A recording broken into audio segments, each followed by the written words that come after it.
Efforts to accelerate immunization in the country.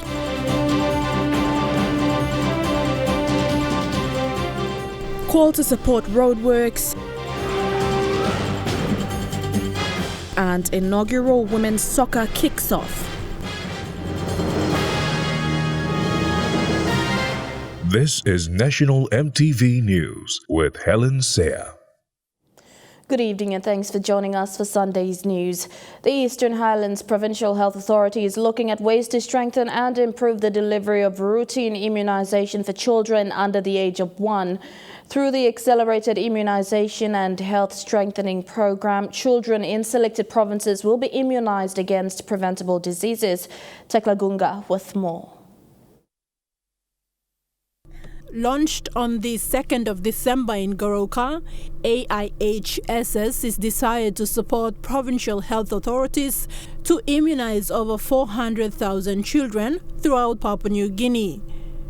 This program has 5 areas of focus that looks at increasing and strengthening the vaccine delivery system and build capacity for frontline health workers and community health volunteers in selected provinces. Regular immunization for children under the age of 1 in rural Papua New Guinea remains a challenge for both health workers and mothers.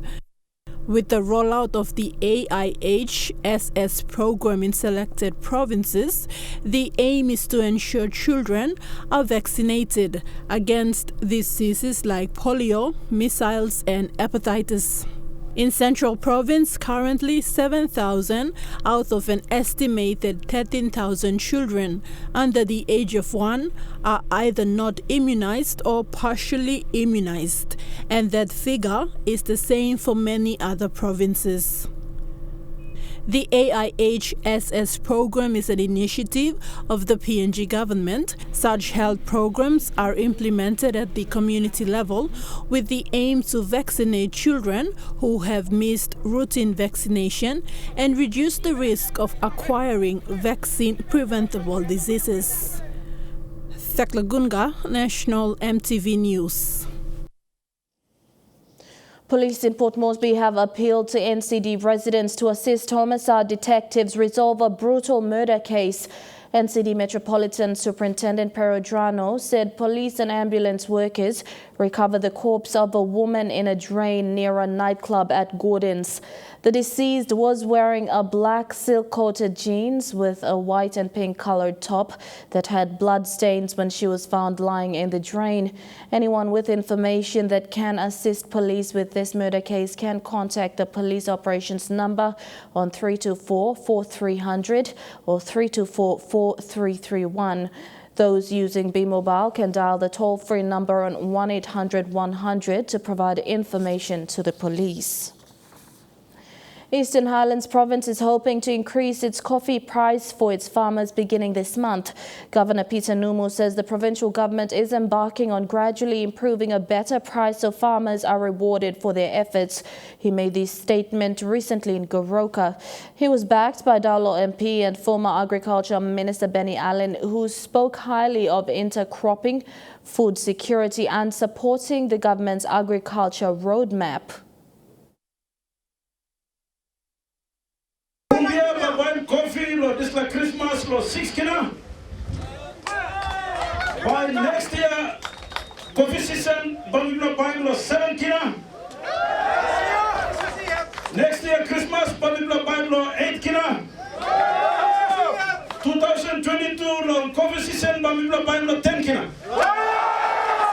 Me and me seriously go through the best price, so that's why we try best. Me also vice minister local me try best no.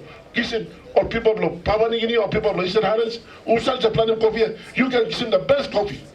You mean na wokim sabo siblaman lo place in holim ground. So I mean poten o sa yubla sapodim tintin lo gaman na yumi go bet na holim ground na kam anin lo sla cooperative here. Food security I mean poten. Locals from a village in Untitled LLG have taken initiative to raise funds to cover fuel costs of road maintenance to their village. This comes after an excavator was donated to the village to do surface clearance of the road from Kilolo to Namie village in Bulolo district of Morbe province. Road access to the village has gone from bad to worse, and they are calling on their local MP for support. Namie village is in the Ward 4 area of Rural LLG in Morobe province. Their initiative to raise funds to subsidize fuel costs comes when an excavator was donated to them by their local MP. However, there was no support to fund its operations. Each household were asked to contribute 10 kina each and 100 kina from local trade store owners. Funds collected will go towards fuel costs and allowance for the operator to do surface clearance of the road from Kilolo to Namie village. There was no any other major upgrading happened to this road, and right now the condition of the road is in a dire need of upgrading, and it needs the attention of the leader. The only road access to the village was built in 2009. Over the years, not much have been done, which have seen the road deteriorated. Due to the bad road condition, schools were forced to close because of rundown facilities, and there is no aid post to serve over 6,000 people from the area. People have to walk long distances to have access to basic services. Tu mi plasa go Chicago ndalo longwe trulo le na ga me rote ya barap na mi plasa karo santing na ga plasa ga silito rot kirap ken morning gen mi plakari kama blouse dua. The community leaders are appealing to business houses in Wau and Bulolo to assist them with fuel drums to relieve them of the financial burden, and they are also calling on their local MP for support. We the people of Namie, we are appealing to the member, the office of the member to really come in this time to look at us because. Rayon Lakingu National, MTV News. You're watching National MTV News. We'll be back with stories making headlines overseas after the break.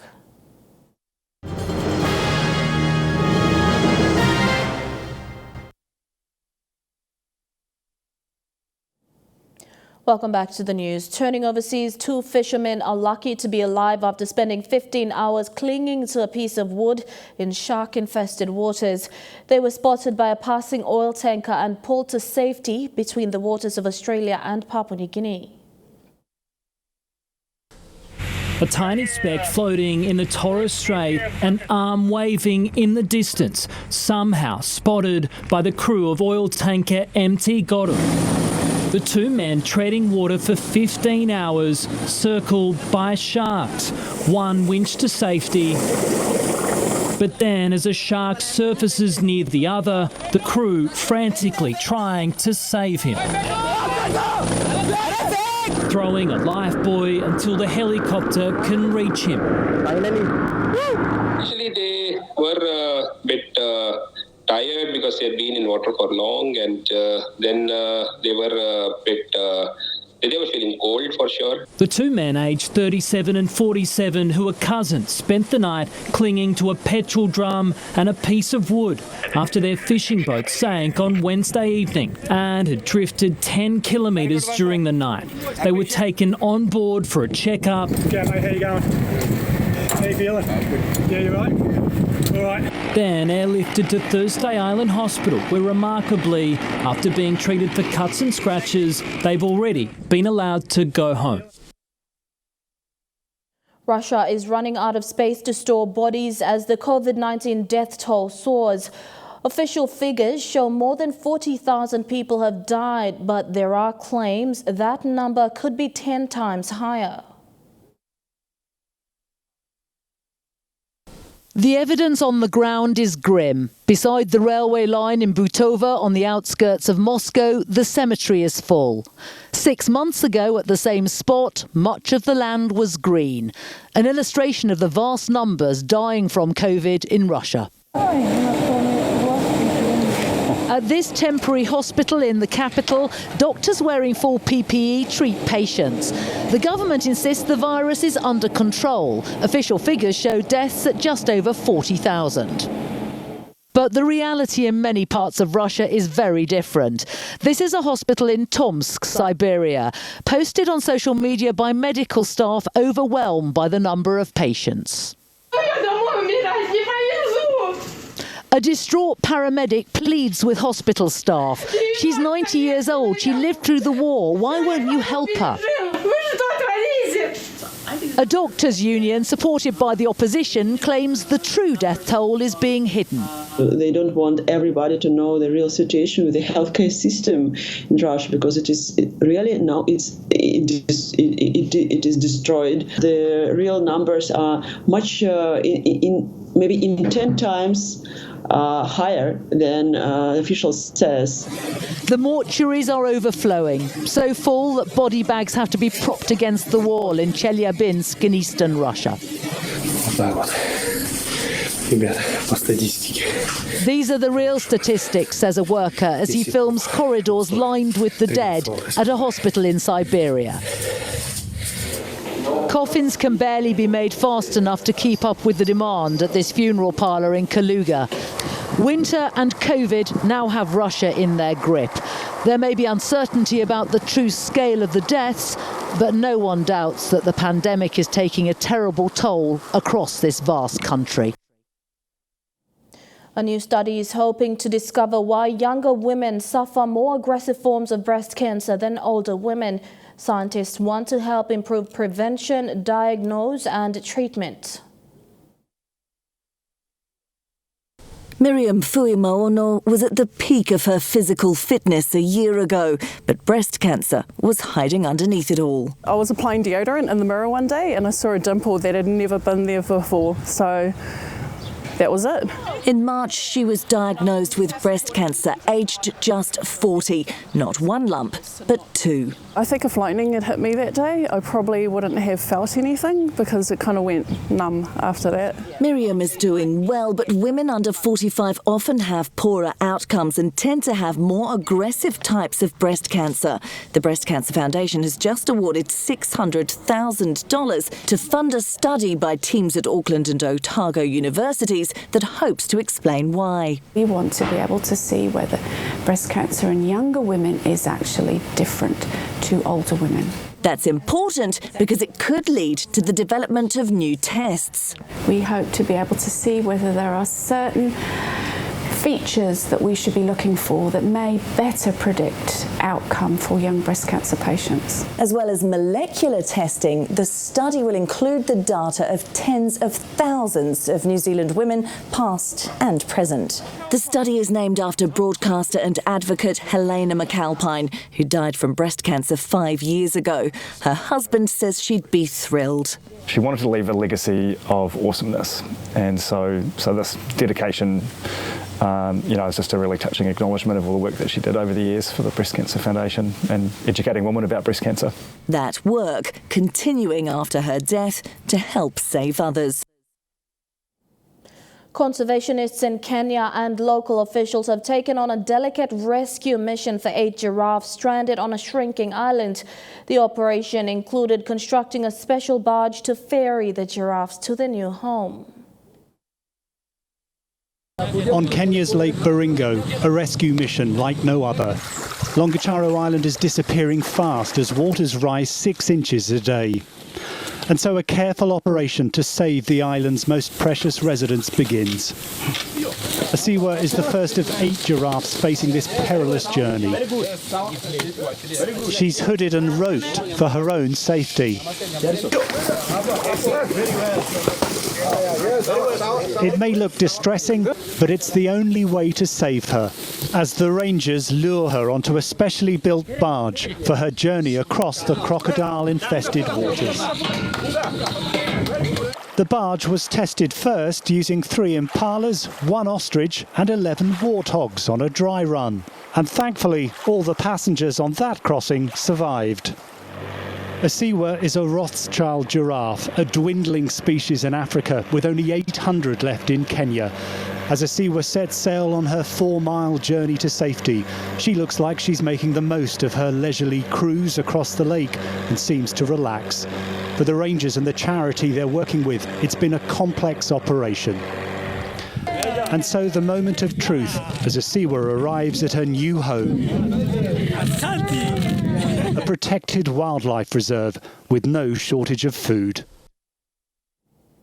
An 87-year-old Christchurch caretaker is retiring from his job at a primary school. It's nearly 90 years. Fred Adams has only worked for 2 jobs with a lasting impression. Fred Adams is a very active school caretaker. He's 87. Not much in there. And he's rather popular. Fair to say, Fred's a bit of a legend here, still working at nearly 90.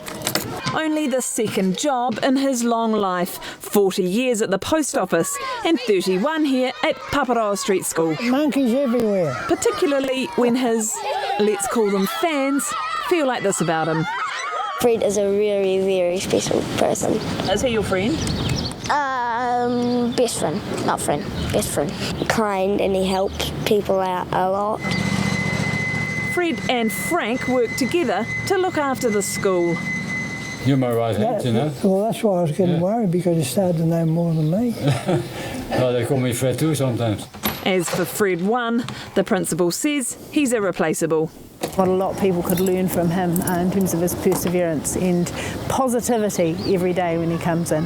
Hello. And hard for him not to be positive. In the kids' eyes, he's king of the school.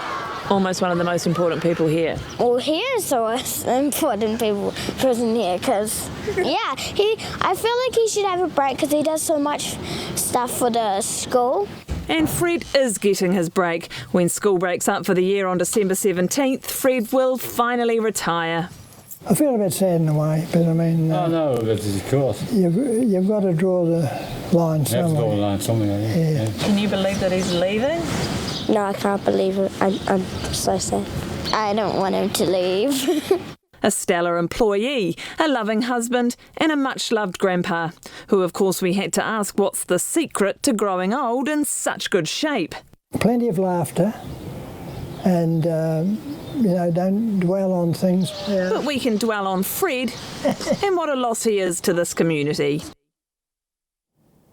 You're watching National EMTV News. When we return, we'll bring you a closer look, focusing on the current political turn of events. Stay with us for the details.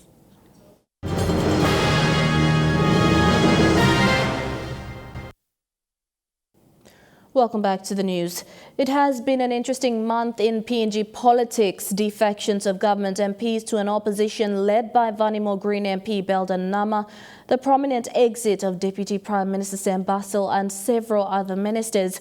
All this was followed by applications to the courts to clarify if the election of James Marape 18 months ago was proper. Another matter before the courts is the question of whether the Speaker's unilateral recalling of Parliament was proper after a majority led by the opposition voted to adjourn to the December 1st. All of the above have again put the principle of the separation of the 3 arms of government to the test. The courts have already decided on one matter. The other is still pending. Tonight, on a closer look, we examine what the separation of powers means and how the courts have upheld the principle under pressure.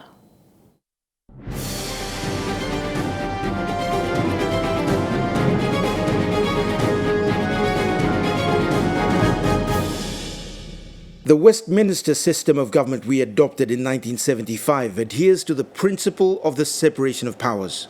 This means the 3 arms of government: 1, the Parliament, the lawmaking body; 2, the judiciary, the courts; and 3, the executive, can't interfere with each other's decisions. They're supposed to be independent, free-functioning arms of government that uphold the laws of Papua New Guinea. The courts can't tell the Parliament what to do, the PM and his cabinet can't be dictated to by the courts, and the Parliament can't make the courts and the executive do its bidding. Votes of no confidence in conventional democracies that we have adopted from the Westminster model is by blocking the budget, by blocking constitutional amendment. That's virtually a vote of no confidence. If the government has the numbers to be able to get those legislations and budget through like it was going to this week, and members are disaffected. They vote with the opposition faction and block that. That's essentially a vote of no confidence. In the traditional model, like in Australia, UK, in New Zealand, when it happens, Prime Minister and the ruling party in government does not have the confidence of the House, and you would expect the Prime Minister to tender his resignation to the head of state and call for either fresh elections or what's called in the Australian scene a spill. But over the last 4 decades, the system has been tried and tested. Pushed to its limits by aggrieved politicians and bureaucrats, the three arms appear to have always survived under the pressure. No, the court hasn't interfered yet. It's the politicians who are trying to use the court system and judicial process abusively to interfere with the democratic process of the parliament. In recent years, the courts have become like a principal, adjudicating over disagreements brought to the office from the classroom and the playground. It has become like the last resort used by those in the government system to prove or disprove interpretations of law or to settle disputes arising from either one of the two arms of government. The motion of the vote of no confidence is a private notice of motion which can be withdrawn at any time. So once again, the attempt to stop that withdrawal that the Prime Minister is challenging is truly mischievous and an abuse of process. And it's simply an attempt to stop the Parliament from moving a motion of no confidence. Former Chief Justice Sir Arnold Ahmed, who saw his share of politicians running to the courts to settle disputes, made an important statement in the case of Haiveta versus Winkty in 1994. Sir Arnold, as Chief Justice, said in his ruling that the judiciary is the guardian of the Constitution, and this role is amply provided for in the Constitution. More than 10 days ago, a 5-man Supreme Court bench handed down rulings related to matters of Parliament.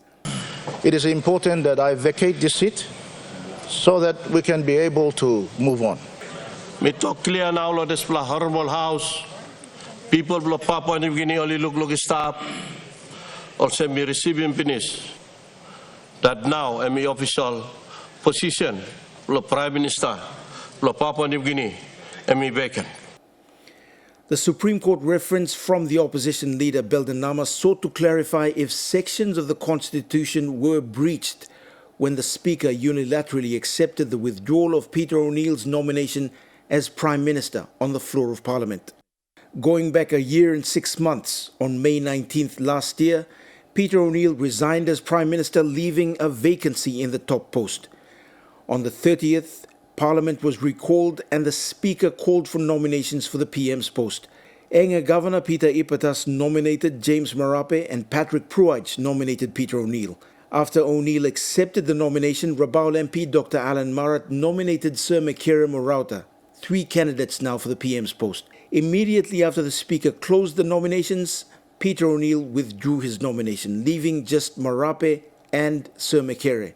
The nomination and the withdrawal caused confusion and uncertainty, but the court found through its interpretation that while there was room to raise those concerns on the floor of Parliament, which is the appropriate forum as per the principles of separation, nobody questioned the decision by the Speaker to accept the withdrawal of nominations. And what happened then in the short space of time in Parliament on the 30th of May 2019 and in the minds of those present is left to interpretation. It could have been that the urgency to elect a new Prime Minister rendered the questions over O'Neill's nomination withdrawal unnecessary at the time, and the events within that short space of time in one of the other arms of government was again brought to the courts for interpretation. The court made a ruling that it could not make a decision on the matters of Parliament and that upholding the principle of separation of powers, the 5 judges basically said the Speaker exercised his authority in the realm of Parliament, which was his job. And therefore the matter was non-justiciable, meaning that the courts could not make a decision as it was not in their power to do so. And now there's another Parliament-related matter pending that is yet to be clarified next week. And that's the question over whether the Speaker, Job Pomat, had the authority to recall Parliament unilaterally after a majority of MPs voted to adjourn to the 1st of December. Again, the robustness of the separation of powers will be tried and tested in the process.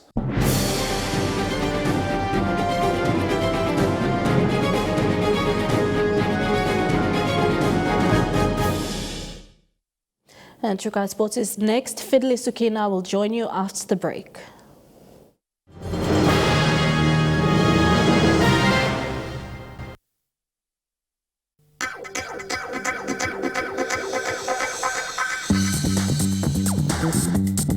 Trukai Sports.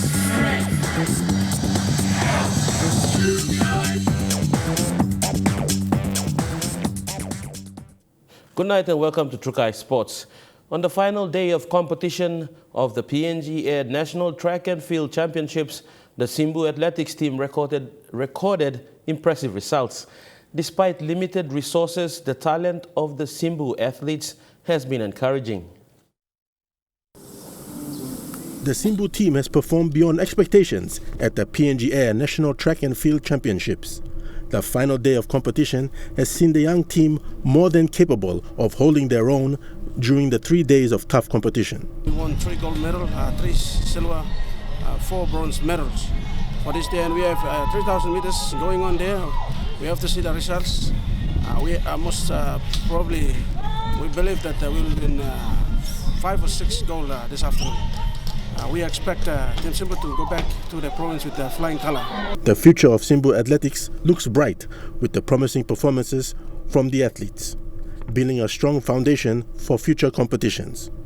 Athletics in Simbu, the athletics is very bright. We have all the business houses and MPs supporting very well. Just today, for the final day, our Honorable Minister who support us, the team in Team Korea Gebok, he came here and gave us 3,000 kina hard cash, and I believe if the all MPs in Simbu and including Governor, if they support the sport of athletics, the sport will go milestone away from what we are doing out here. The success of the team has been credited to the simple but effective training methods. Given the limited resources, the hard work and dedication of the athletes shines through in their performances. Training that we normally do up there, Simbu, we don't have the stadium like John Guy Stadium out here.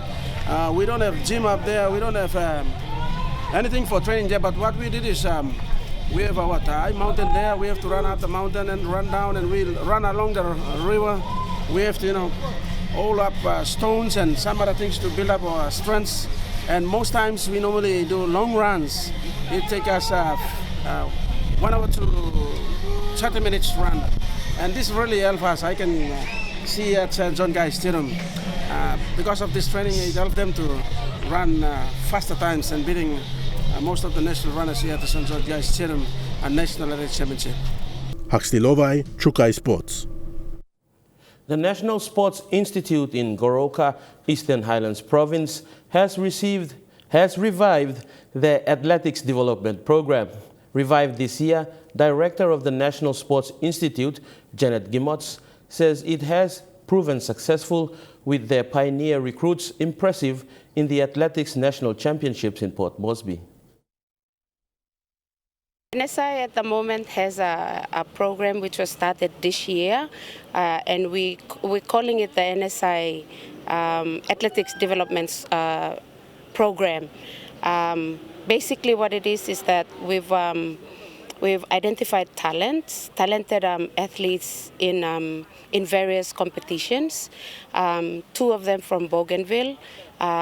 One is from Jiwaka, who is Toya Whistle's younger brother, Pius Whistle. We've got the facilities there that can cater for these athletes. So, and besides the facilities, we've also got a very experienced coach in Samu Sasama, who had been a very successful athletics coach in the past. So we brought them to NSI to undergo training as well as pursue an education. The inaugural Women's National Soccer League kicked off yesterday at the PNG Football Stadium for the Southern Conference. Kilawani with the story. The road to 2023 FIFA Women's World Cup opened with the Southern Conference teams kicking off the Women's National Soccer League in the nation's capital. Veteran in the business of the code, Vonica Pinato hailed this platform. I've seen women playing in the Pacific Games for the past 5 years. They won all the goals, but they have never played in a high competition like NSL. Then I've watched them play against New Zealand. They dropped to New Zealand, not a bad margin. And I say to my husband many times, man, I wish the ladies have an NSL or big competition, they can kill New Zealand. If only we can have the great discipline, the passion to it, and drive it. The opening match was between Port Moresby FC and NCD FC. Palm City FC proving too strong for NCD FC, winning the match 3-0. Captain of Palm City FC, Jessica Nawi, saying it was teamwork that got the girls through the first win of the tournament. Trust one another to get the ball and pass the ball, and that's how it is. So if we don't have the trust and have confidence in one another, we can't do what we just did. So, yeah. While coach for NCD FC cutting his team some slack, he stated communication was the biggest issue for his girls. Communication and understanding their role of play, especially when we try, play formation defensively and attackingly. They need to know their role. So I'm going to work on that. The second match was between Amoana FC and Hekari FC. Hekari grilling the newcomers with a 13-1 win.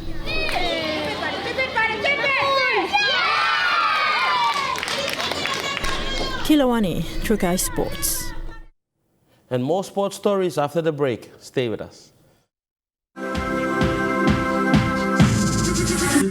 Trukai Sports. And welcome back to Trukai Sports. To Sports Abroad, the opening one-day test between South Africa and England has been postponed after a player tested positive for COVID-19. One News with more. The decision to move the match to Sunday came an hour before play was set to get underway, with Cricket South Africa deeming the delay necessary in the interests of safety. We've met with the English medical teams and we've kind of planned out a way. We will retest all of our players and hotel staff tomorrow. We'll await the results and determine a course of action. The entire 3-match series will be abandoned if anyone else tests positive. And Napoli has officially renamed its home ground in memory of late footballing great Diego Maradona. The Naples City Council unanimously voted to change the name of Stadio São Paulo to Stadio Diego Armando Maradona in his honour. Maradona led the city's club to 2 Serie A titles during his 7 years with the club during the late 80s and the early 90s. Formula One driver Romain Grosjean has opened up about the crash he was lucky to walk away from, admitting he had come to terms with dying on the track. The Frenchman described how calm he was despite being engulfed with flames as he tried to escape. Is that damage for Lando Norris? That's certainly damage, and a big fire there. But inside the fireball, Romain Grosjean remained remarkably calm. I want to jump out and I hit something on top of my helmet. I feel I hit something, so I sit back down. So I must be upside down against the barrier, so I will wait that they come and help me. Just 6 days later, in near full health and fine spirits, Grosjean's described what it was like inside the wreck. All my muscle relaxes. Almost not have a smile, but in peace with myself, thinking I'm dead. Time slowed down as he made peace with the possibility of dying and waited for help. Just 28 seconds, separating 2 very different outcomes. I thought about my kids and I said, no, I cannot die today. For my kids, I cannot die. I've got to see them. Grosjean also thought of Formula One legend Niki Lauda, who also famously escaped death on the track. The driver that I love the most to history of Formula One. And I said, no, I can't finish like Niki, can't finish like this, cannot be my last race. He tried several times to escape the carnage before finally breaking free. The fact that Romain Grosjean has survived that crash is not only miraculous, but quite frankly, marvellous as well. The marvellous escape capped off with an emotional phone call to his family. Called my wife Mosquito. Mosquito, I'm here. And she exploded in the laugh as well as crying. She was with the kids and my dad. A heartwarming end to a drama that could have ended so differently. And that story wraps up Trukai Sports, the weather forecast for the next 24 hours. When we come back, stay tuned for the details. Trukai Sports.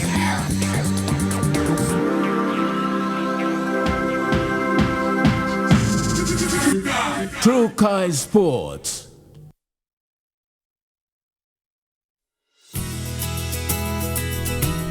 This weather update is proudly brought to you by MoneyPlus, with you always.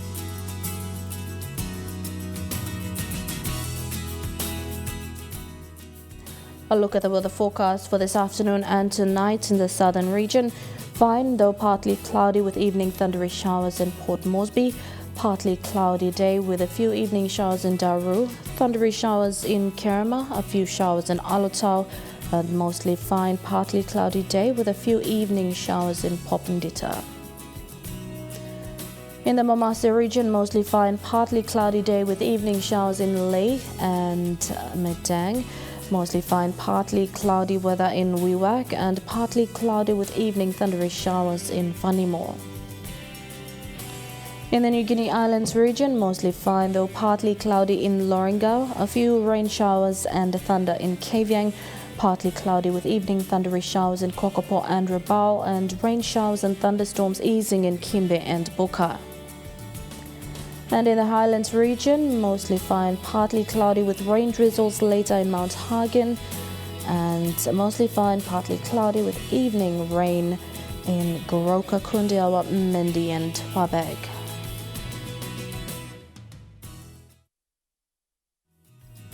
The weather update was proudly brought to you by MoneyPlus, with you always. And that wraps up Sunday's bulletin. From all of us here at EMTV, pleasant viewing. Be safe and bye for now.